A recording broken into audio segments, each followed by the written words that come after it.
Good evening and welcome to Flashbang Wallop. This is our second episode of our new podcast, videocast. I hope those of you who've seen the first one enjoyed it. We've had some interesting comments come back. I'm joined again by my three companions here. Neil, good evening, Neil. Good evening. Ian, good evening. Good evening. And Damien, good evening. Good evening. Okay, great to see you all. Yes, so it's been an interesting month since our first episode. I'm going to have to do more of the podcasty thing, so I'll be putting up a subscribe button and all that kind of stuff that you have to do to get the recording and seen by more people. So don't worry if you suddenly see some flashy thing appear. We're learning this as we go along. I hope you bear with us. It's a lot of fun for us, and I hope you're enjoying it. So what we're going to talk about first off is some items that we've spotted in the news, or some things that we've seen that's affected us and affected other photographers. So I'm going to kick off with the big talking point for us this week was those who might have been lucky enough to see the aurora that suddenly appeared in the last few nights. Yes, we were looking at some wonderful pictures of the aurora on the BBC.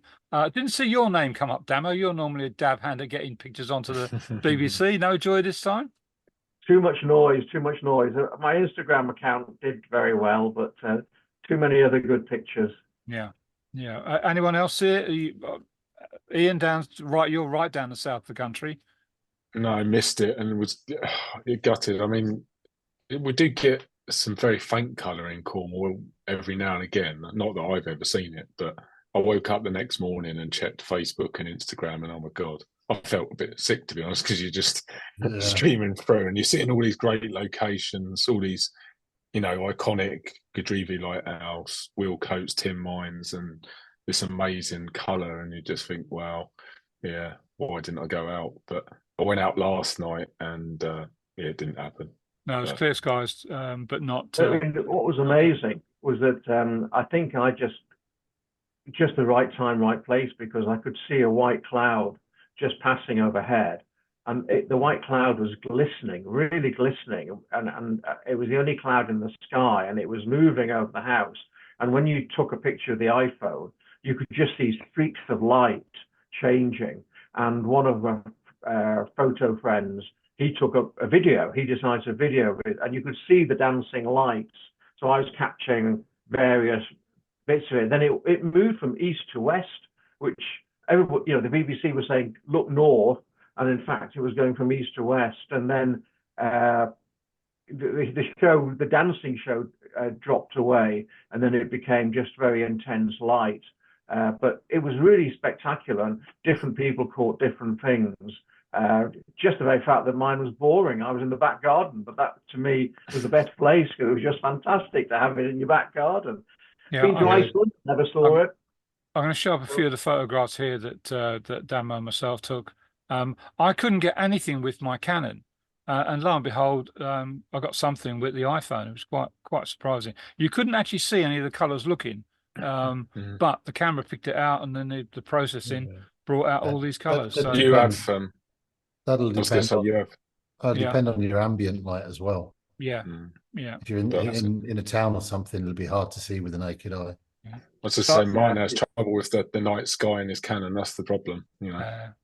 So the Canon worked. I mean, the settings I would suggest, I had it on 15 seconds, and I had it for at 2.8, and I just focused manual to infinity. I forgot to take I'm not like you, Doddsy. I didn't put the mirror lock up. I've still got a mirrored DSLR, but that you just got so excited you forgot a few basic rules to do. But I got it set up. But the ISO was the most amazing thing, because I had it at 1600 and I dropped all the way down to 400 to catch it. Probably should have just shortened your exposure.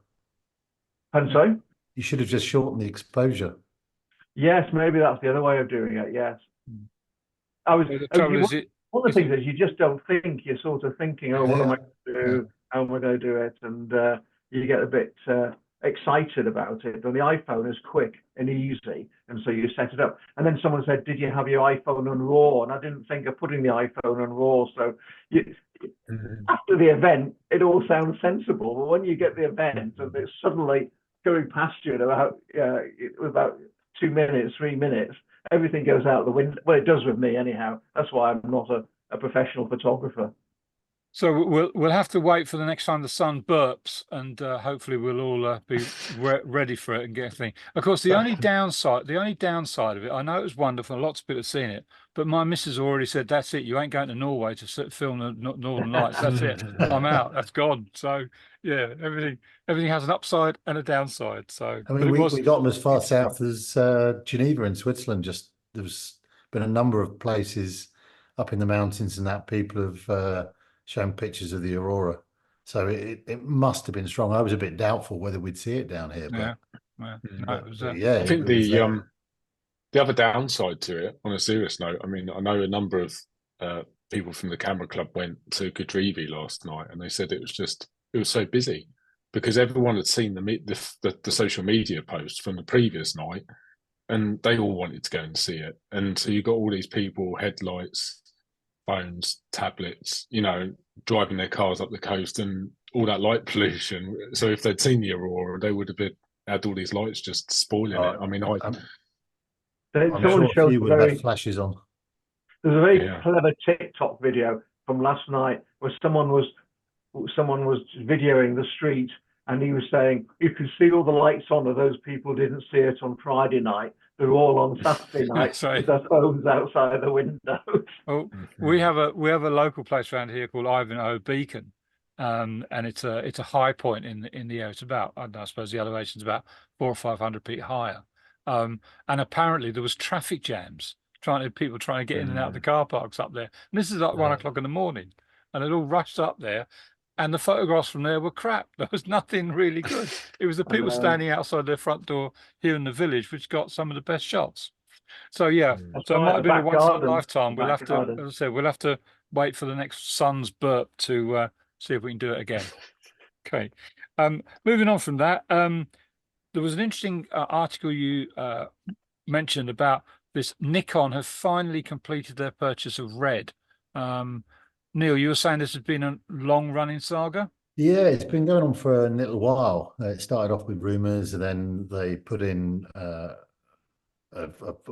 official bid, I guess you want to call it, a takeover bid on Red. I do wonder if some of this came about with Red do a lot of cinematography, cinematic cameras, but also they're very well known for their file compression. And a while back, Nikon had a bit of a fight with Red over the file compression that they were using that infringed some copyrights, some patents, sorry. And I wonder if it's partly linked to that. It may have been cheaper to buy them out than pay it off. But it was something like $80 million or something. It was a massive amount. But it does make you wonder what they're going to do with the cameras, because Red are really well known for their professional cinematic cameras. They make some incredible gear. I'm not into video as such, but the stuff they do, it's got to reflect in the Nikon product. There's even I don't know whether you watch the end bits of I think it's Mammals he's got on at the moment, Attenborough's thing, but they always do a little vinaigrette at the end of how it's actually shot. And if you watch some of that, most of that kit's Red. It's it's one of my favorite bits of those programs. It is, isn't it? And you really feel for some of these photographers. They spend weeks and days trying to get, and they're delighted to get 5 seconds on the program, 5 seconds of video, after spending days and weeks trying to find the right shot. It's not an easy job, is it? Doing that kind of work. It'll be interesting to see what comes out of it and how it affects what they produce.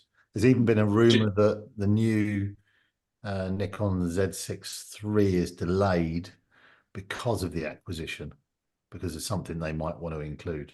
Okay. Do you think they'll keep the Red brand going though, Or Yeah. do you think there's Oh, any yeah. danger of Nikon destroying that brand down the line, not No, putting enough focus in it? they'll keep it. I wouldn't mind betting that it becomes just like a red, like as it is the red dot on the camera, but it loses the name or something. But it'll be a long way down the road for sure, because they'll want to keep that branding for obvious reasons. Yeah. I mean, video now in cameras, cameras like we use, for primarily for picture taking. I mean, the video aspect of the cameras now is almost as important, isn't it? The way they sell and market these cameras. So it's an interesting move from Nikon. I was doing a video shoot last week, and the position I had to shoot from to record these presentations, I was a good 70 foot away. And I was really thinking, how am I going to run this? But I ended up setting up my Canon with a 200 lens on it, and I actually got some beautifully framed video. I was really surprised at how well. Problem was the lighting. Is when you're trying to film these events, you're stuck with the lighting you've got, and that's where the nightmare comes. So luckily, it was a 2.8 lens, so I actually managed to get some reasonably good video, even from a really poor position. So I'm not into I'd love to be into these guys who've got these, and we'll come to it, these 400mm, 800mm lenses on the cameras, some of which we saw at the photo show last month. Yeah, I wouldn't mind getting my hands on one of them, but obviously you've got to be earning the money to pay for it. So talking of lenses, fun enough, I'm going to jump about a little bit here. We also saw this huge, what was it, a 40-400 Nikon lens? No, it's a 28 28. 400. Wow. It's a 14.2 zoom times zoom. Wow. It's meant to be the best in its class, zoom wise, but I mean, you're compromising. It's f4 to f8, so you're not going to be using this thing with poor light. You certainly wouldn't be using it doing your video. But if you wanted a travel lens and you were going somewhere, I don't know, let's say a safari or something, you didn't have a lot of cash, but you wanted something, a single lens to carry, it would be good. I mean, typically on those things, you're in good light anyway. Nice bright days, it'll be very good, very good. I mean, certainly as a landscape lens, it'd be great. I mean, you're going to be shooting landscapes anywhere from f8 to f11. So yeah, f4 to f8, it's a good lens. It's had some really good reports. It has quite a short focal distance. It's 20 centimeters at the bottom end at the 28mm and 1.2 meters at the other end. So yeah, it's a very versatile lens. I won't be buying one because I don't have a use for it. I mean, what's the cost? What's the cost on it? You see? I can tell you in francs, it's 1,100 francs here. I don't know if the price in 1,100 francs or euros, but yeah. So well, you're talking about five figures, aren't you? Yeah. But then if that's going to replace several lenses, that's not. As a travel lens, it's great. Yeah, yeah. And I suppose as well with the increasing sensitivity of the chips these days, you can run higher and higher ISOs, can't you, and get pretty good quality pictures. Yeah. What we're going back maybe 10 years ago, anything beyond 6400 was starting to get unusable. But now 6400 is usable. Yeah, for sure. Yeah, yeah. I mean, I try not to shoot above 6400. To be honest, that's the limit that I set on my cameras. But I'll try and shoot around about 3000 at indoor events where there's bad lighting. But yeah, or lower if I can get away with it. But it really depends on the lighting. But yeah, I wouldn't be using this at anything indoors. Yeah. And if you're sticking on a tripod, well, who cares? Yeah. Yeah, true. I mean, looking at the pictures, I mean, I'd compare this in terms of size. I'd compare it to like a 24 to 72.8. I mean, it looks so compact for such a long lens. I think there's a couple of things to bear in mind. I mean, I haven't read the reviews, I don't know, but typically these lenses are sort of labelled as super zooms because they've got that vast range, and from experience, typically what you find is these lenses perform best somewhere in the middle, around like the 200mm mark, and typically they perform well at middle apertures, like say like f8. And when you get down to like the 28 and the 400 end, you normally, that's where you maybe find some of the softness, etc., because they're trying to cover such a range. But yeah, I mean, 28 to 400, to be able to carry that around, it's in such a compact size. Yeah, if you were going away on holiday and stuff, and it's a useful bit of kit, isn't it? Yeah, it is. Yeah. It is. If you were hiking or something as well, it'd be very useful. Yeah. So, as we're starting to do one of these, if any of the manufacturers would like us to test one of these lenses, we'd be more than happy to fight Doddsy for it and give you our report and come back. So, if anyone at Nikon there wants a really proactive report on this new lens, just send one along to us and we'll give you the best report we can. I'd be more than happy to try one out. I wouldn't buy one because I have that covered. Yeah, that range covered, and like I say, for some of the stuff I do, FA is not going to help. Yeah. But I suppose if you knew that you were going somewhere where you couldn't carry a big kit bag or a load of kit, just that and a body might work quite well. So, okay. Now we mentioned. Sorry, guys, we're jumping all around the place here, and I can edit maybe. But one of the things that came out of the Aurora photographs was this thing about the use of AI in photography now, and how the cameras. And the phone's cameras are doing so much of the production processing work literally for you. There's been quite a few issues about AI. Is it now, are photographs believable at all? They're so good at removing items. I know we had the big incident with the Princess of Wales, so-called tampering with the photograph. But is that any different from the Nikon cameras or the Samsung cameras, camera phones that automatically do it? You can pick the best picture of your friend when you're taking a group friend. How is that now? So is that a genuine photograph, or where do we go with this? The thing that started off is the Photoshop. They released a beta version. I don't know if you downloaded it. Has anyone downloaded it? No, I've not downloaded it because I use it regular. Yeah, so if you download the beta, there is the option to start making your own pictures. And I've tried it because I'm just tinkering with it. And yeah, if you want that flashy car in the desert, it's easy to find a desert picture and put the flashy car up. But then if you want to start asking it to do the tagline, you can take your own, don't need a camera to take pictures. Well, I can't find my children or my grandchildren on the internet to sort of take the picture. I suppose they are on there. Or I can't if you want that, Noel, I've asked it to do a shot of Noel, and it looks nothing like Noel, my village. So you need to work really hard on the AI and give it a lot of information. You've got to split this AI into two areas, I think, as well. So there's the AI that is using other parts of the same image. So it's using pixels from that image to maybe remove something. So let's say you've got somebody photobombing an image. You've got this beautiful picture of one of your kids' demo, one of your grandkids, and someone's photobombed it. And it just completely ruins this lovely photo you had. Now you can use that Photoshop to remove that person, and providing you don't ask it to add something that's not there, it will use pixels from within the image to substitute in. Now, I had a go at this last week. We had an event and I had something exactly like this. We had one of our sponsors talking to somebody at the rugby club, and one of the players stuck his head in between them in the background.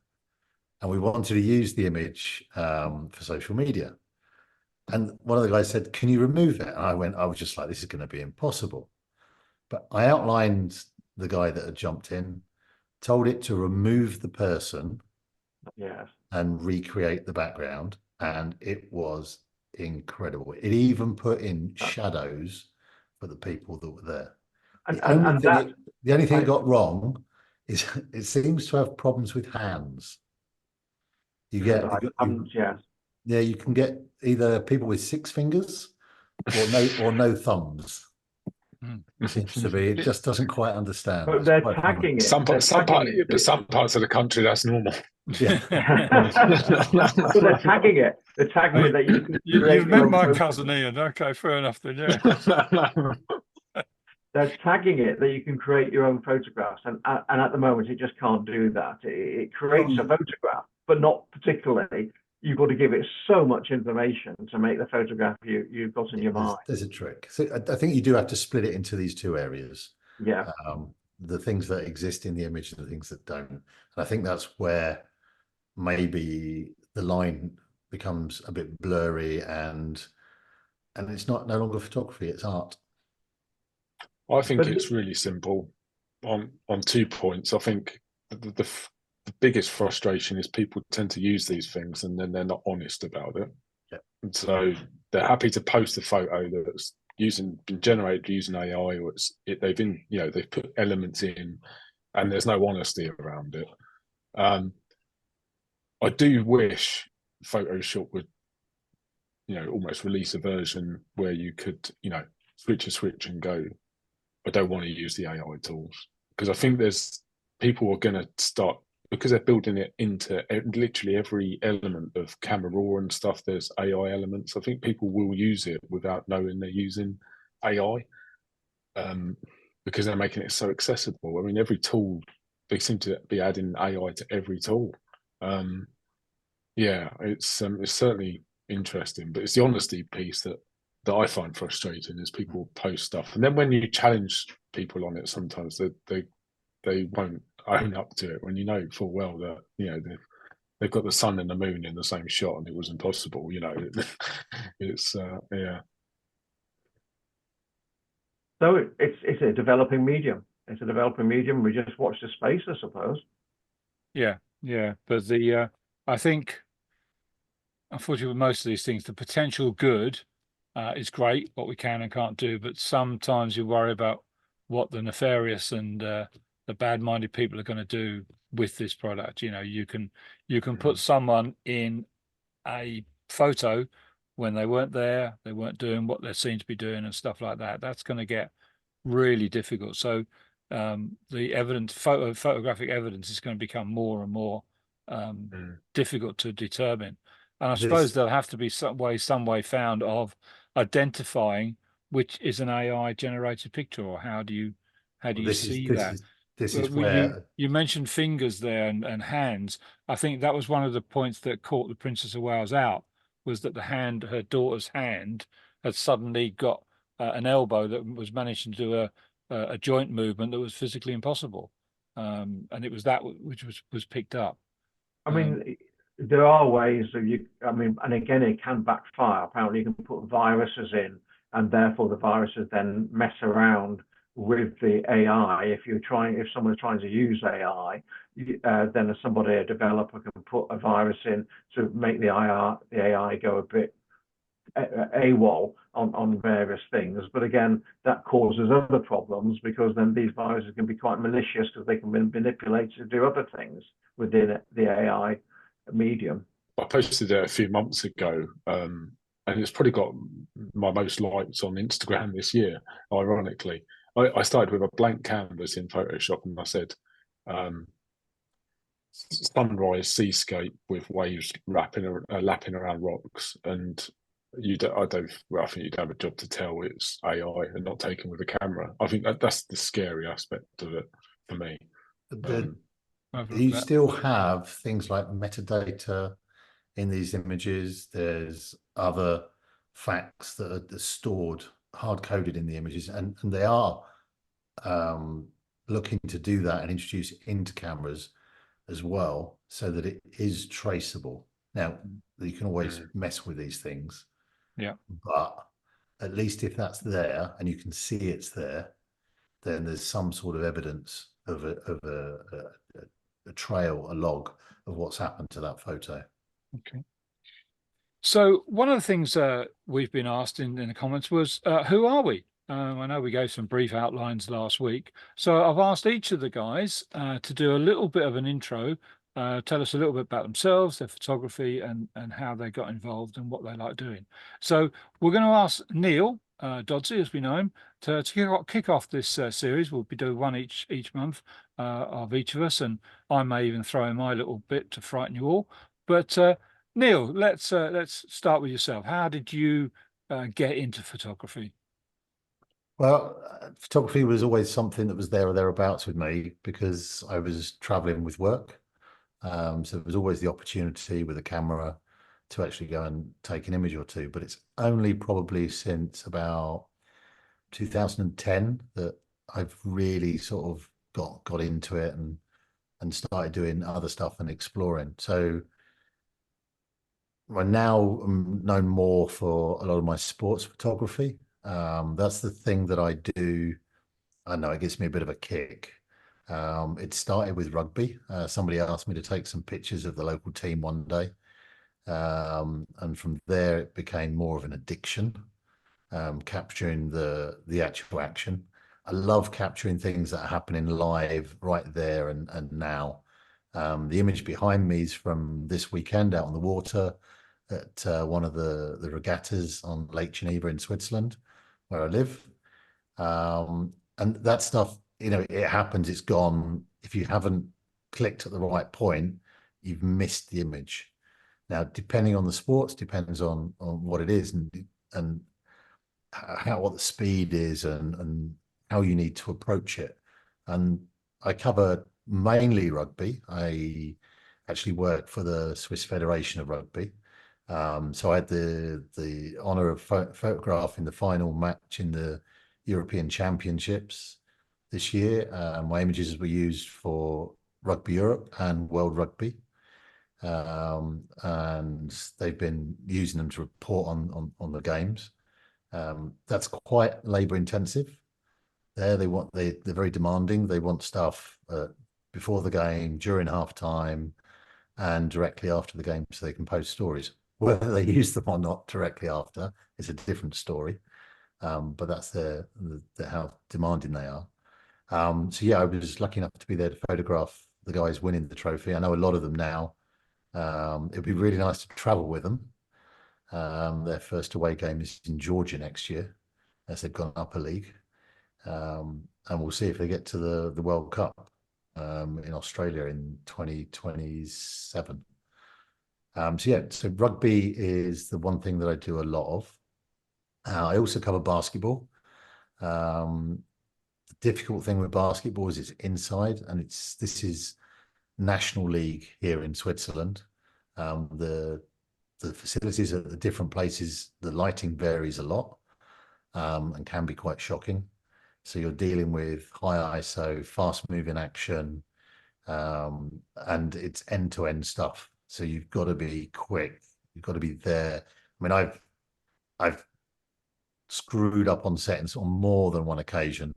I've been playing about with the camera, done something and turned it off multiple exposures and just taken a single shot. I then would realize why I missed the dunk afterwards, which, yeah, it happens to us all. But yeah, so I cover mainly rugby, basketball. I do the local triathlon, sailing, which is something I'm getting into. It's very different being out on a boat, taking images and worrying about the gear getting wet and actually getting the horizon straight and stuff like that. But yeah, sport is one of those things that I really love covering.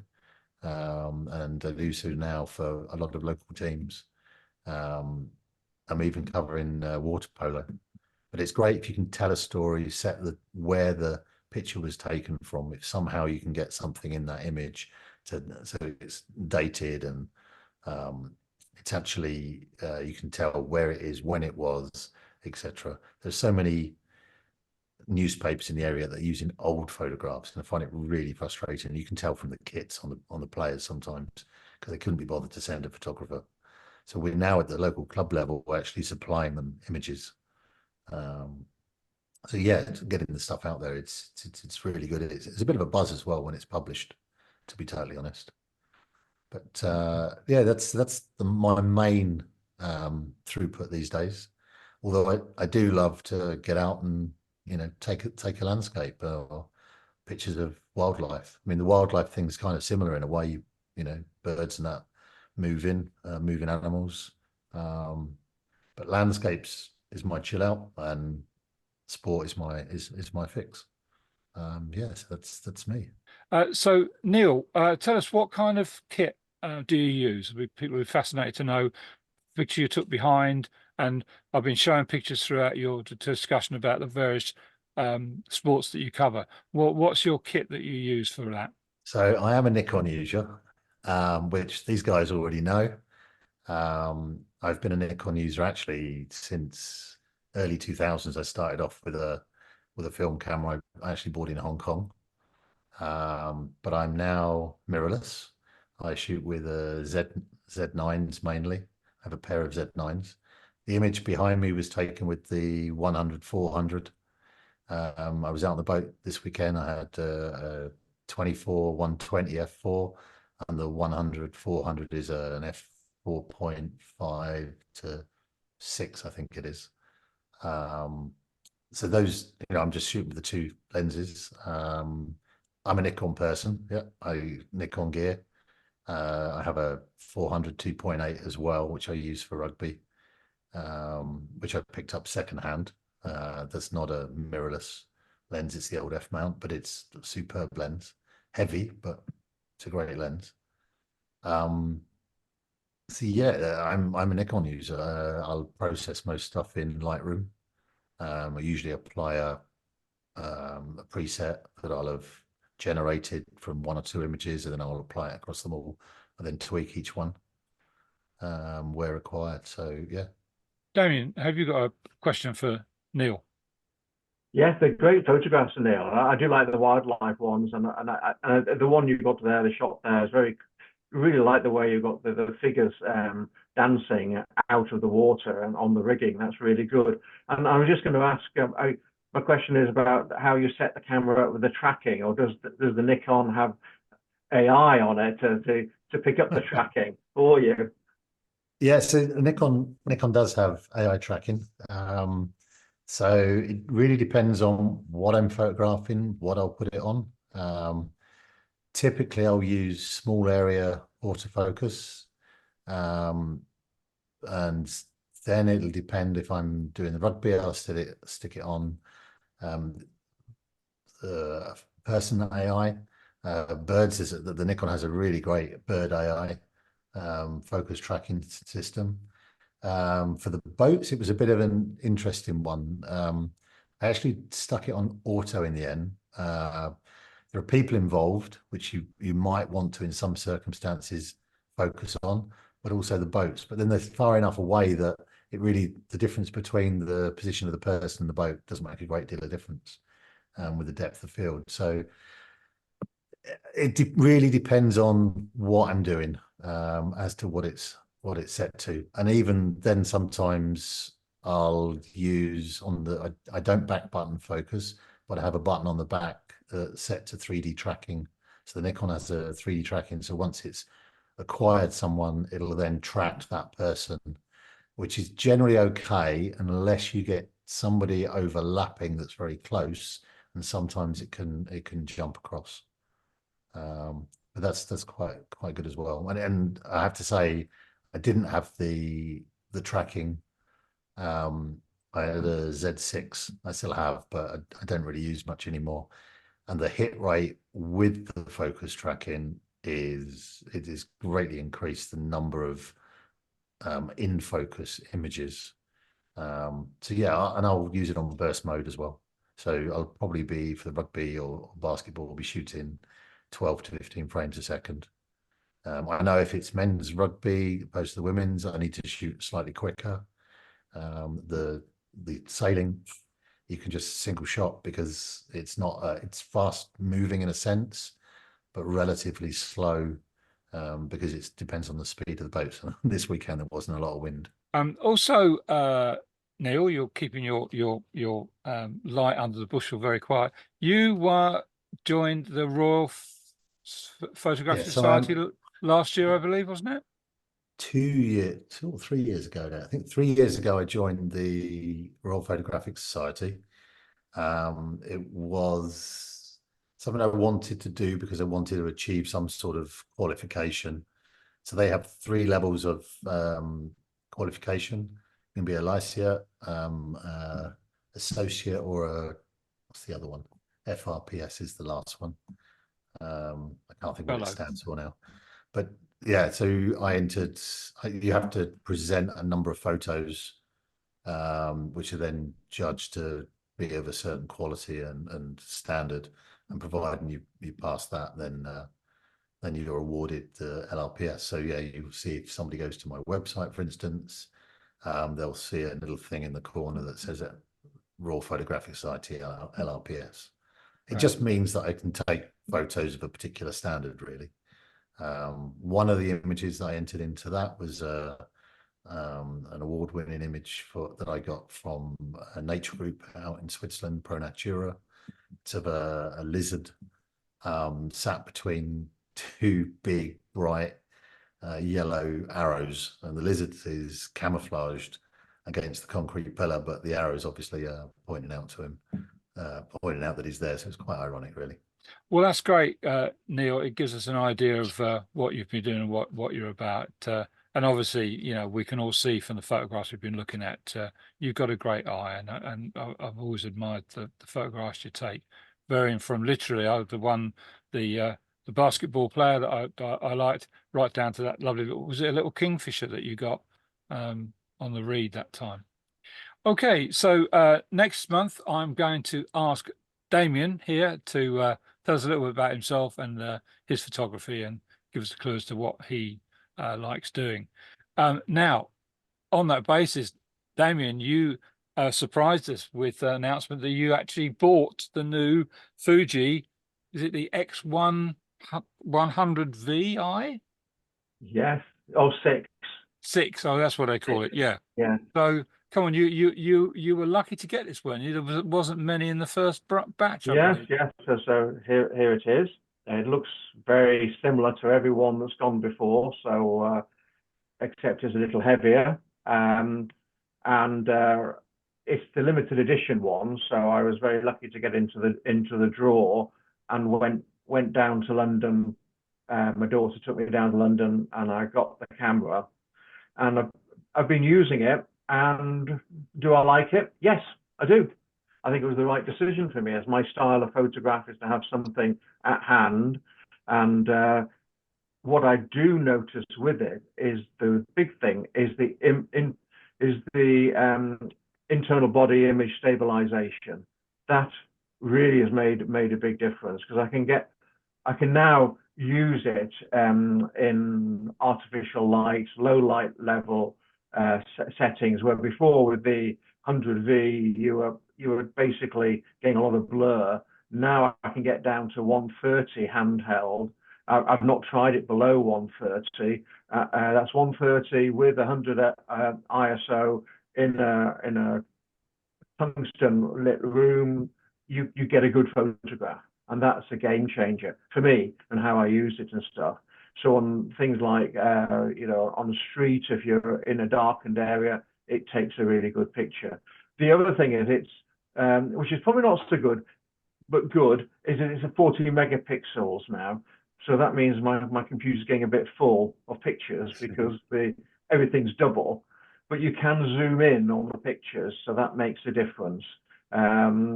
It's helpful, but that's not the game changer. The internal stabilization is the game changer. The lens is sharper, and the focusing is better. The focusing now, and I do back focus now with it, and I'm getting better focusing. Before, I was missing the focus because it was a bit sluggish. It is possibly still a bit sluggish, but it's fast for me, and so I like it. And it's just my style of camera.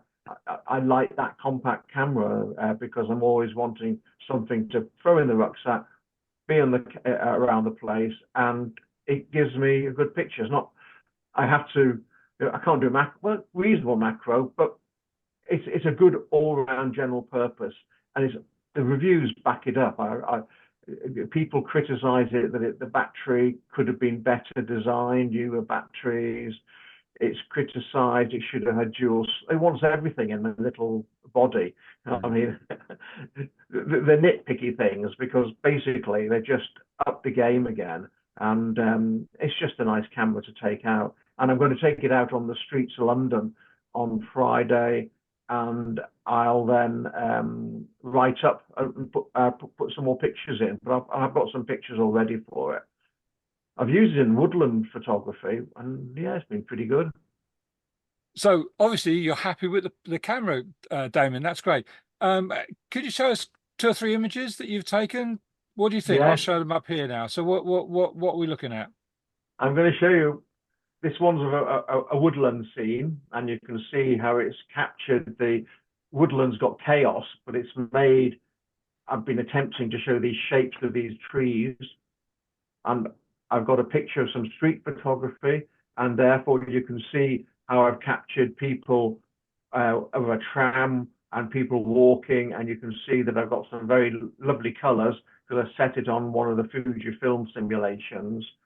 And so, and here's, I'm doing a stranger project, and yeah, at the last week, here's a picture of a person showing that I wanted to get a quick picture of them, and the camera was set up and able to take the picture straight away, and here it is.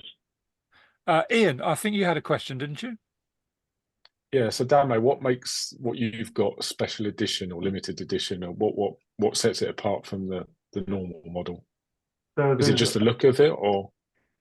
Fujifilm was founded in 1934, so they put 1,934 cameras.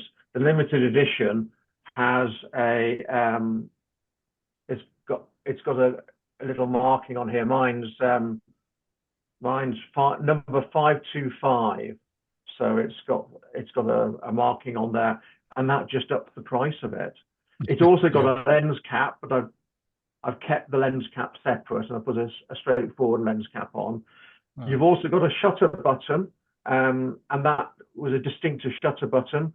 Unfortunately, that's somewhere in a wood near, fallen off the camera, and is in a wood somewhere near me. And so I spend many days looking around for a silver button, which I think I've lost now. You need a metal detector. No. Yeah. I should think that I'd be able to. I should have put the silver button on the camera, but you know what?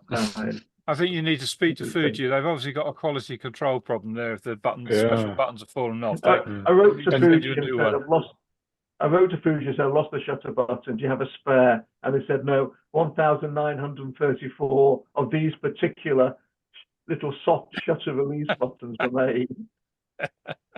And did you trade in your 105, or what did you do with that?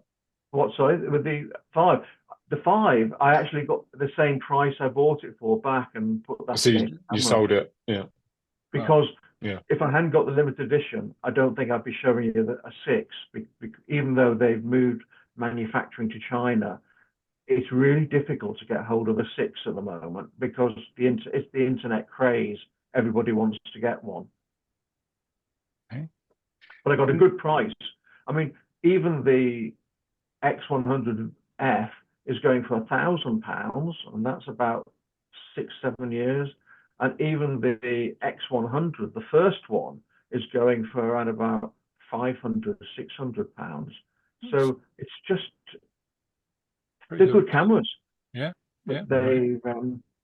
I quite like the fixed lens. It reminds of me when I was young and I had my first camera. It's just nice to wander around and you think, oh, look at the way he's caressing it there. You see that? I've got one that looks just like that in the cupboard. But it's probably about 40 years older. Is that very similar to the old Leica M2? Was it the M2 rangefinder camera? Oh, you've got balloons there. Yeah, it shows how excited you are for my Fujifilm. Don't know what happened there. Don't know how I did that. Okay, great. Thanks, Dan. It looks fascinating, and the pictures, yeah, wow, they're great. Ian, I'm going to talk to you for a second about you had an interesting item about Canon lenses. What's going on there? Do you know?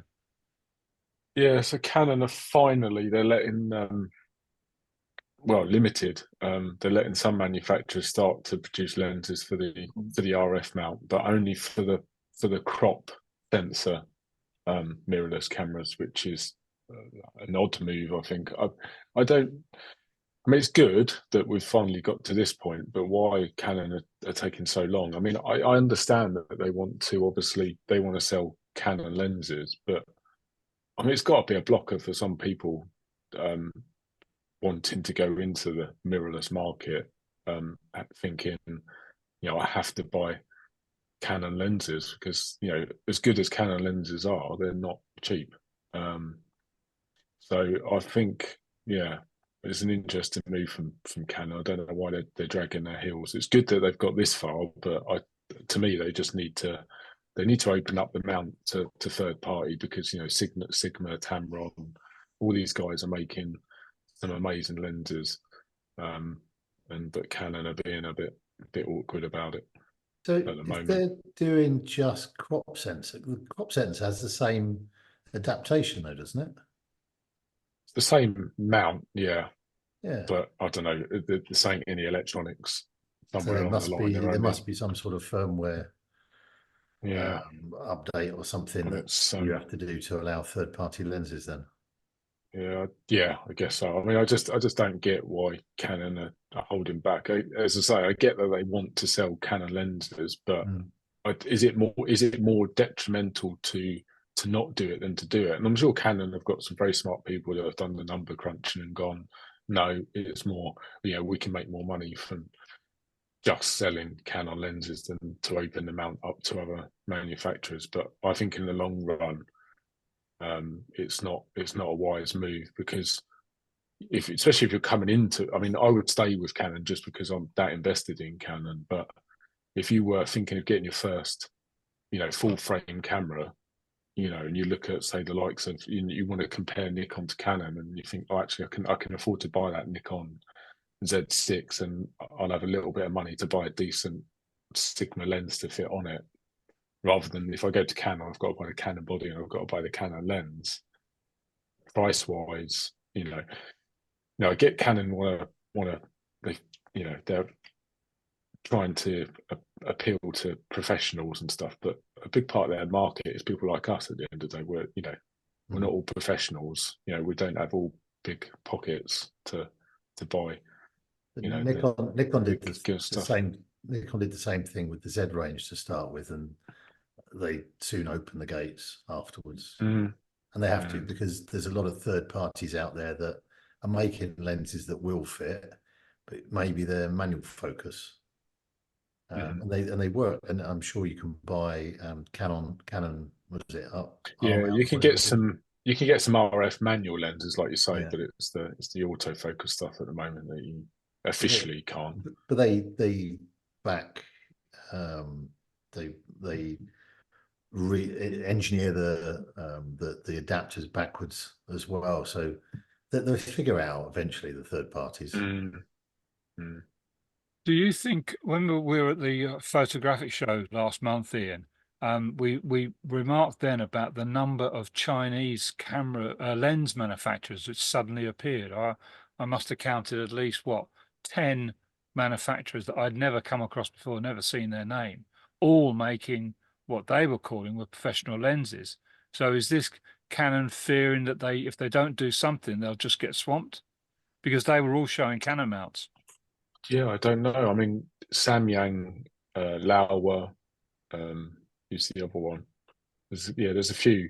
I mean, they've been making lenses for a long time, and they make some quality lenses. But Canon just need to open them out up. I don't know why they're holding back. I don't know.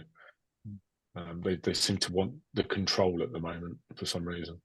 Is it because they want to get the range of lenses out and then open it? Because the issue, maybe I don't know if you've noticed.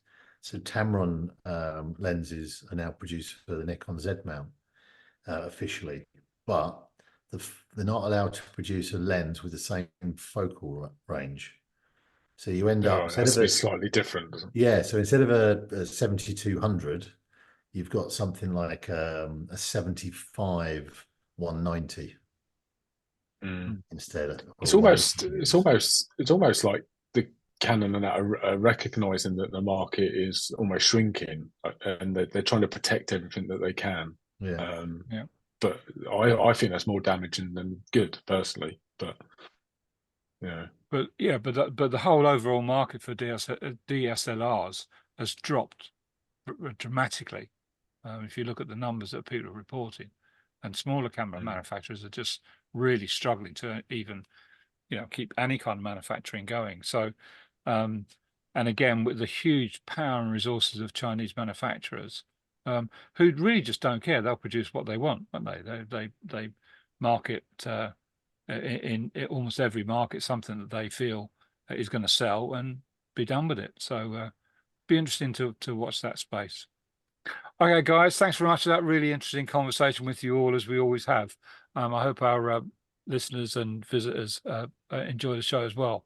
On that score, please, if you are watching, there's a subscribe button on the sheet. Just if you can tap that, become a subscriber, you'll get notifications when the next show coming out, and also give us a like. It all helps our rise up through the charts of new podcasts, and we'll look forward to seeing you at our next show, which will be in about a month's time. If you have any comments or questions you'd like the team to look at, please send them in. We're more than happy to have a go at answering technical questions as well. These guys know what they're doing, so that shouldn't be a problem. Okay, I'm going to ask Damo, say goodnight, and where can we find you? Oh, quite simply, start off on Damo on Instagram and then follow all the links from there. And it's Damo, D-A-M-M-O, D-A-M-M-O. D-A, Damo. Okay. Damo. And Neil, where can people find you? Where can get hold of you? I need to obviously employ Ian as for my social media stance. I mean, look at him there with all his. I can't even point in the right direction. Yeah, that's right. Yeah, we'll all have that next week. You can find me at Dodzy Photo on Instagram and dodzyphoto.ch on the web. Okay, lovely.